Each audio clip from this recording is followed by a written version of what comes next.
2장 9절에서 13절 말씀입니다. 디모데후서 2장 9절에서 13절 말씀입니다. 교독하시겠습니다. 복음으로 말미암아 내가 죄인과 같이 매이는 데까지 고난을 받았으나 하나님의 말씀은 매이지 아니하니라.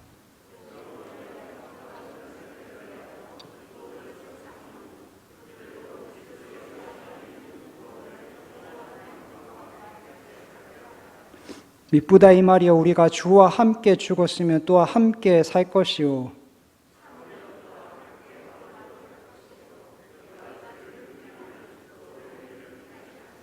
함께 읽겠습니다.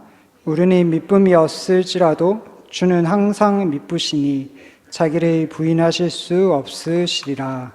아멘. 네.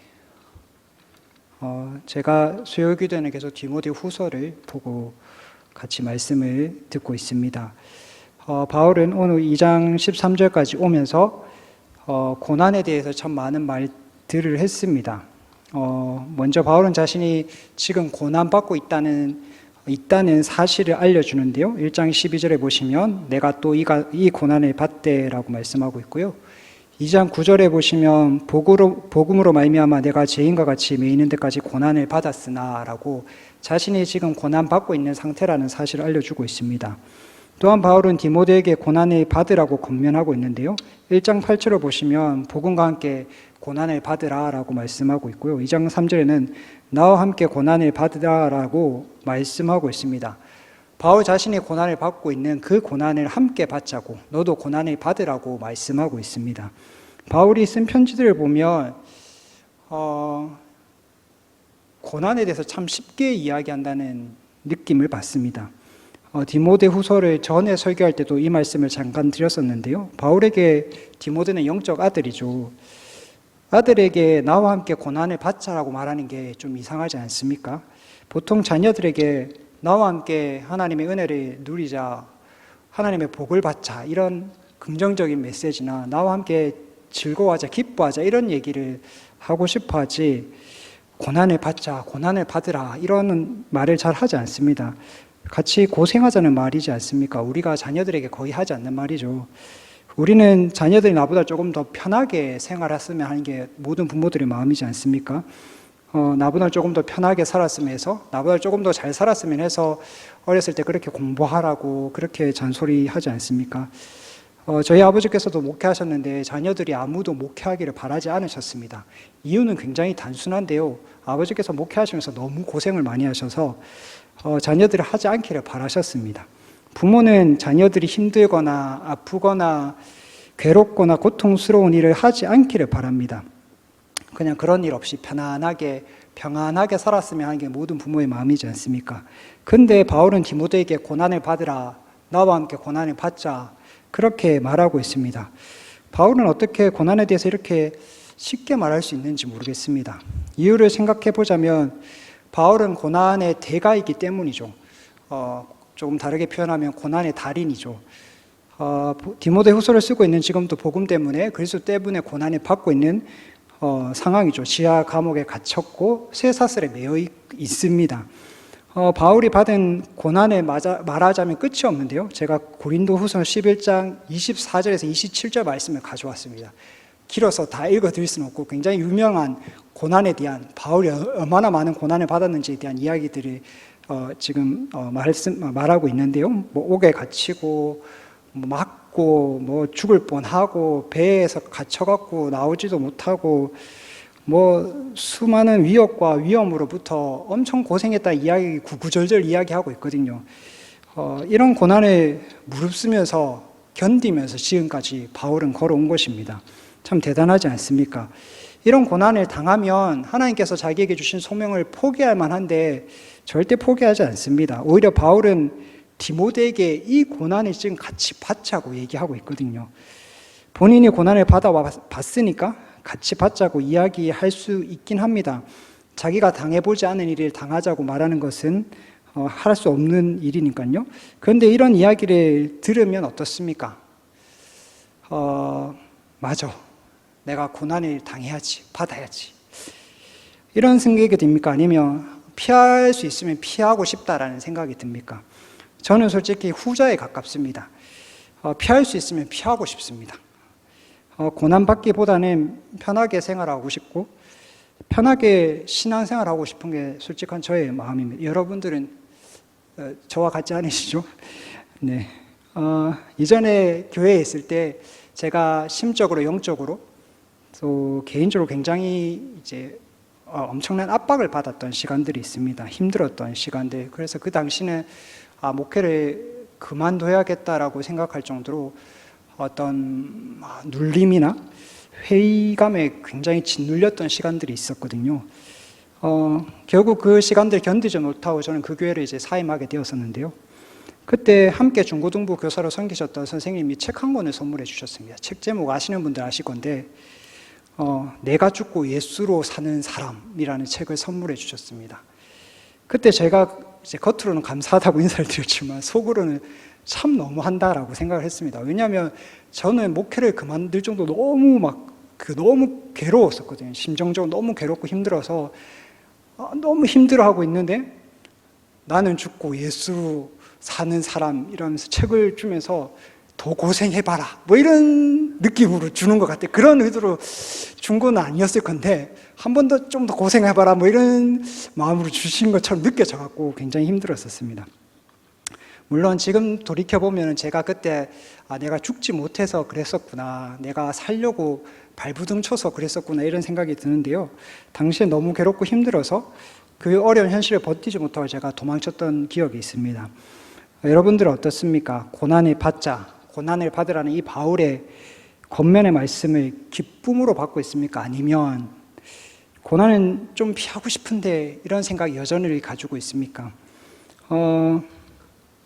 고난과 고통을 견디지 못하는 것, 쉬운 길과 편한 길을 가고 싶어 하는 것은 다만 저만의 문제는 아닌 것 같습니다. 지금 우리 사회의 사조가 그렇습니다. 어른 세대들을 봤을 때 젊은 세대들이 어려운 일은 싫어하고 쉽고 편한 일만 찾는 것처럼 보이시잖아요. 그렇죠? 실제로 그렇기도 합니다. 팀 켈러 목사님께서 고통의 답하다라는 책에서 현대 서구 사회가 전통 사회보다 고난을 이겨내지 못한다는 점을 굉장히 신랄하게 지적을 하거든요. 그 책에서 옥스퍼드 교수님이시고 진화 생물학자인, 그리고 만들어진 신이라는 책으로 굉장히 유명한 리처드 도킨스라는 그 교수님의 말을 많이 인용하는데요. 리처드 도킨스는 고난이 아무런 의미가 없다라고 정의를 내립니다. 세상에 비극적인 일은 계속 일어나지만 그런 일에는 아무런 의미나 목적이 없다라고 이야기합니다. 그냥 그 사람에게 우연히 어쩌다가 그런 불행한 일이 당한 거지 그 고난에는 아무런 의미가 목적이 없다라고 이야기를 합니다. 그래서 리처드 도킨스는 고난 그 자체가 의미가 없고 그 역경과 고난을 견디는 과정 가운데 성장하는 것도 없고 그냥 고난은 별 필요 없는 것이 되어버리는 거죠. 그냥 고난을 피할 수 있으면 피하는 게 제일 좋은 거. 그렇게 지금 그 서구 사회가 그렇게 생각하고 있다고 합니다. 또 다른 측면을 보면 이거는 지금 우리나라 사회도 젊은 세대 안에는 굉장히 팽배해져 있는 분위기이기도 한데요. 서구 사회도 여전히 그렇고요. 지금 사람들의 삶의 목적은 예전에 어르신들하고 굉장히 많이 다를 것 같습니다. 지금 사람들의 삶의 목적은 자기 행복, 만족, 그리고 자기 쾌락, 그리고 자유, 개인의 자유, 이런 게 지금 서구 사회의 기본적인 분위기거든요. 인생은 즐겨야 하고 자유롭게 살아야 되는데 고난이 그 앞에 탁 가로막고 있는 거예요. 그러니까 이거는 뭐 견디거나 버티거나 이겨내야 될 게 아니라 그냥 치워 없애져야 되는 것. 왜냐하면 그래야지 삶이 즐겁고 자기 만족을 할 수 있으니까 이건 없애버려야 되는 것이라고 그렇게 생각을 합니다. 실제로 세대가 내려갈수록 이렇게 생각은 더 강해지는데요. 어르신 성도님들은 어려운 시절들을 다 겪으시지 않았습니까? 어려움과 역경을 견디며 버티면서 지금까지 걸어오셨는데요. 저만 하더라도 저는 79년생인데요. 그러니까 80년대생에 가깝다고 보시면 됩니다. 저때 제가 먹고 사는 것 때문에 걱정한 적이 단 한 번도 없거든요. 제가 중고등학교 시절에 들었던 설교의 대부분의 주제가 비전이었습니다. 비전. 그 어르신 성도님들이 젊었을 시절에 비전이라는 설교를 들은 적이 없으시죠? 저희 때는 늘 비전에 대한 설교를 진짜 많이 들었거든요. 그러니까 꿈을 꿔야 되고 야망을 가져야 되고, 그러니까 우리의 고민은 먹고 사는 게 아니라 어떤 일을 가치 있는 일을 할 것인가, 이런 게 저희의 고민이었습니다. 그래서 어르신들이 말씀하시는 소위 고생이라는 것을 해보지 않은 세대이기도 합니다. 물론 개인마다 좀 편차는 있죠. 가정이 힘들거나 어려우신 분들은 그런 힘듦을 겪었지만, 고생을 하셨지만, 대부분의 세대들은 어르신들이 겪었던 그 고생들을 거의 겪지 않고 살아왔거든요. 그래서 조금 지난 말이긴 하지만 소확행, 소소하고 확실한 행복, 이 지금 세대를 대표하는 말이기도 합니다. 지금 청년들은 그냥 막 대단한 행복이 아니라 그냥 자기 만족할 수 있고, 자기 즐거울 수 있고, 자기가 자유로울 수 있으면 그것에 만족하는 세대이거든요. 그런 세대 앞에 고난은 그냥 불필요한 겁니다. 그냥 치워 없애야 될 것. 그냥 싫으면 하기 싫고, 어려우면 피할 수 있으면 피할 수 있고, 이런 게 지금 우리나라 사회이기도 합니다. 여기 어르신들도 있고 젊은 또 청년들도 있고 이래서 여러분들은 어떤지 한번 생각해 보셨으면 좋겠습니다. 그런데 재밌는 사실은 모든 사람들이 고난을 피하거나 모든 어려움과 역경을 피하는 게 아닙니다. 자기 자신의 성취와 성공과 어떤 행복과 만족을 위해서는 어떠한 또 어려움을 감당해내는 세대이기도 합니다. 지금 시대가요. 고통을 감내하면서 자기 시간과 노력을 들이는 것을 전혀 아까워하지 않거든요. 철저하게 자기 중심적인 사회에 우리는 살아가고 있습니다. 그것이 우리나라 사회를 가득 채우고 있죠. 이런 세대를 살고 있는 우리 상황에서 바울의 이 말을 이해하는 것은 쉽지가 않습니다. 영적 아들에게 고난을 함께 받자고, 고난을 받으라고 말하고 있죠. 그리고 자신도 고난을 받고 있다고 말하고 있습니다. 마치 신자라면 고난쯤은 당연히 받아야 되는 것인 것처럼 그렇게 말하고 있습니다. 심지어 바울이 오늘 본문에서 고난을 이야기하면서 어떤 이유와 목적으로 고난을 감내해야 되는지를 말하고 있습니다. 10절 말씀을 같이 읽었으면 좋겠는데요. 화면이 나오고, 네, 같이 읽어보겠습니다. 시작. 그러므로 내가 택함 받은 자들을 위하여 모든 것을 참음은 그들도 그리스도 예수 안에 있는 구원의 영원한 영광과 함께 받게 하려 함이라. 바울이 지금 고난을 받는 것은 자기 자신 때문이 아닙니다. 바울은 자기 자신의 유익이나 어떤 성취를 이루어내기 위해서 고통을 감내하는 게 아니죠. 철저히 타자 중심적입니다. 바울은 택함 받은 자들을 위해서 고난을 감수하고 있습니다. 그들이 구원받고 그들과 함께 영원한 그 영광을 받기 위해서 바울은 지금 고난을 감수하고 있는 거거든요. 놀랍지 않습니까? 철저하게 타자 중심적입니다. 다른 사람의 구원과 다른 사람의 영광을 위해서 바울은 지금의 고난을 감수하고 있는 거죠. 바울은 알았습니다. 자기의 고난이 다른 사람에게 구원을 가져다 준다는 사실을 알았던 겁니다. 자기가 고난을 감내하면 다른 사람들이 나와 함께 그 하나님의 영광을 맛보게 될 것을 알았는 거죠. 자기의 고난이 하나가 도구가 되어서 하나님께서 그들을 구원하시고 영광에 들어가게 하실 것을 알았기 때문에 바울은 그 고난을 감내했던 겁니다. 고린도후서 말씀을 보면은 이 말씀과 거의 유사한 말씀이 있는데요. 고린도후서 4장 12절 말씀입니다.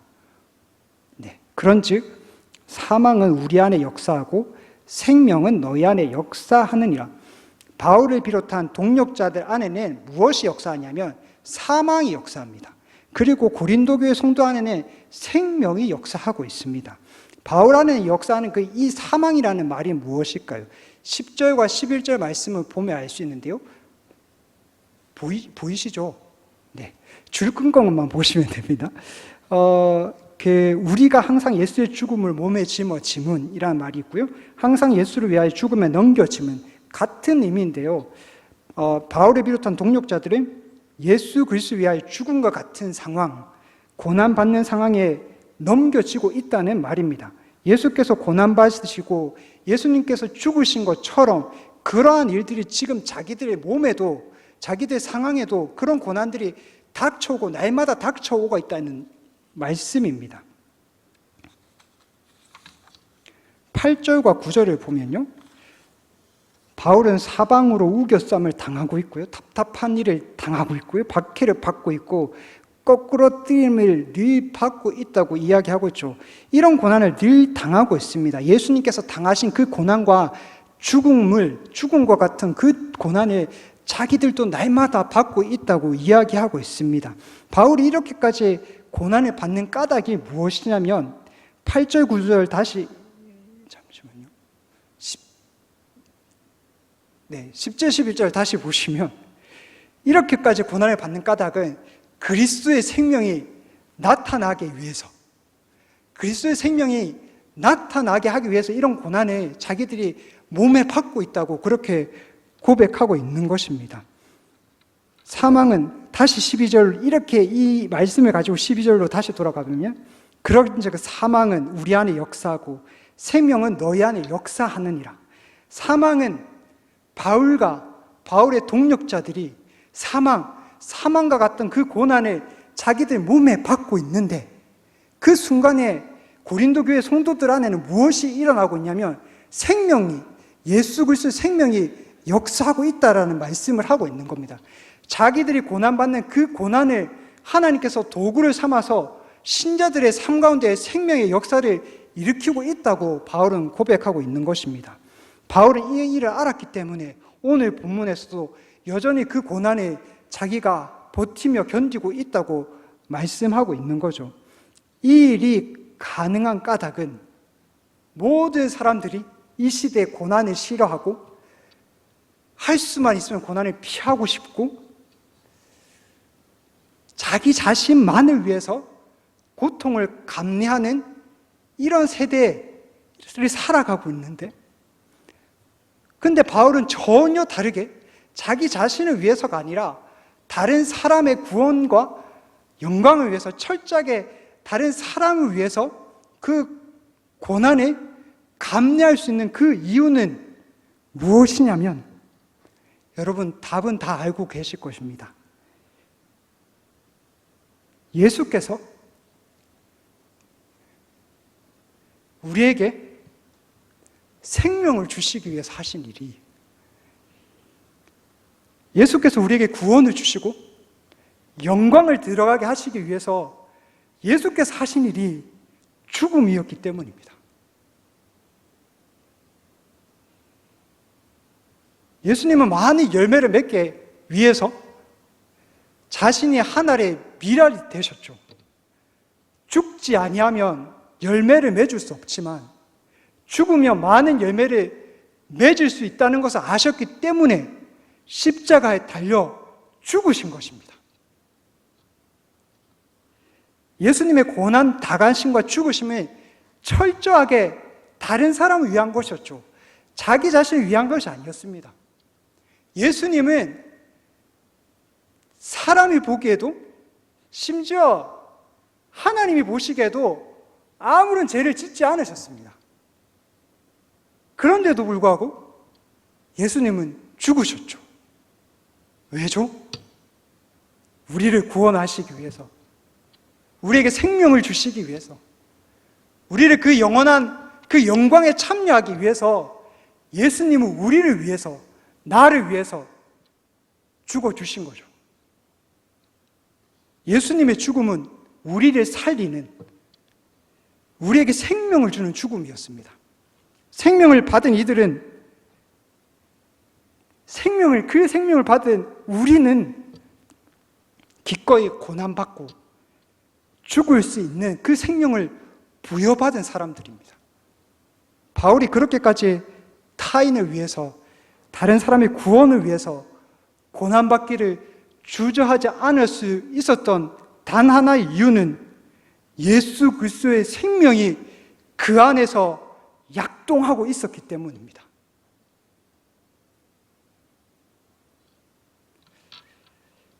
바울은 고난받기를 주저하고 고난받기를 싫어하는 우리에게 내 고난이 다른 사람을 구원하는 도구가 될 뿐만 아니라 내가 고난받을 때 우리가 무엇을 받게 되는지 11절에서 13절 말씀에서 우리에게 보여주고 있습니다. 미쁘다 이 말이요. 우리가 주와 함께 죽으면 또한 함께 살 것이요. 참으면 또한 왕노릇 할 것이요. 우리가 주를 부인하면 주도 우리를 부인할 것이라. 우리는 미쁨이 없을지라도 주는 항상 미쁘시니 자기를 부인하실 수 없으시리라. 죽으면 끝이 아닙니다. 죽으면 살게 되는 역설이 우리의 삶에 있습니다. 참으면 세상은 바보 같다고 이야기하죠. 왜 그렇게 멍청한 짓을 하냐고, 왜 그렇게 어리석으냐고 세상은 얘기하지만 참으면 주와 함께 왕노릇하게 될 거라고 말씀하고 있습니다. 놀랍지 않습니까? 지금 고난당함과 모욕당함과 수치당함으로 끝나는 것이 아닙니다. 우리의 죽음이 죽음으로 끝나는 것이 아닙니다. 종국에 우리는 살게 되고 하나님의 그 영원한 나라에 들어가서 주와 함께 더불어 온 세상을 다스리는 그 왕노릇을 하게 될 것입니다. 사랑하는 대원교회 성도님들,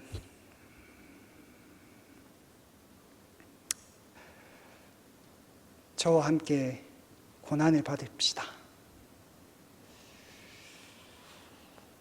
고난을 당합시다.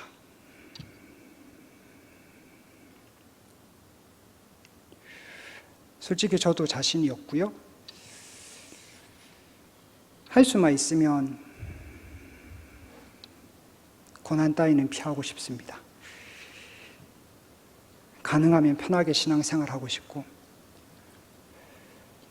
가능하면 편하게 목회하고 싶습니다. 그런데 오늘 말씀에서 신앙생활은 그런 게 아니라고 우리에게 알려주고 있습니다.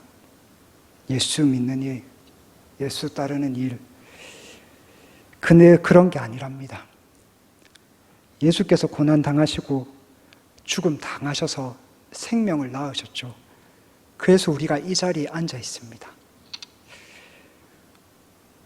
우리는 예수님께서 죽기까지 복종하심으로 주신 그 생명을 가진 자들입니다. 그리스도의 생명이 우리 안에서 꿈틀대고 있습니다. 죽음조차도 어찌할 수 없는 그 부활의 생명과 능력이 우리 안에서 약동하고 있습니다. 그러면 우리는 기꺼이 타자를 위해서, 다른 사람의 그 구원과 영광을 위해서 고난받기를 주저하지 말아야 합니다. 이제 우리가 가야 할 길은 고난받고 수치를 당하고 모욕을 당하는 일입니다. 내가 죽어서 다른 사람이 살 수 있다면, 내가 죽어서 다른 사람이 그리스도의 생명을 누릴 수 있다면, 내가 죽어서 다른 사람과 함께 영광에, 그 하나님의 영광에 들어갈 수만 있다면 우리가 기꺼이 고난을 감수해야 되지 않겠습니까? 오늘 죽고 내일도 죽고 모레도 죽고 날마다 죽고, 날마다 죽을 때 하나님 아버지께서 나의 죽음과 우리의 죽음을 통해서 이 대흥교회에 생명을 낳는 일, 구원을 하시는 그 일을 끊임없이 행하여 가실 것입니다. 이 말씀을 기억하시면서 오늘 함께 기도했으면 좋겠습니다. 같이 찬양할게요.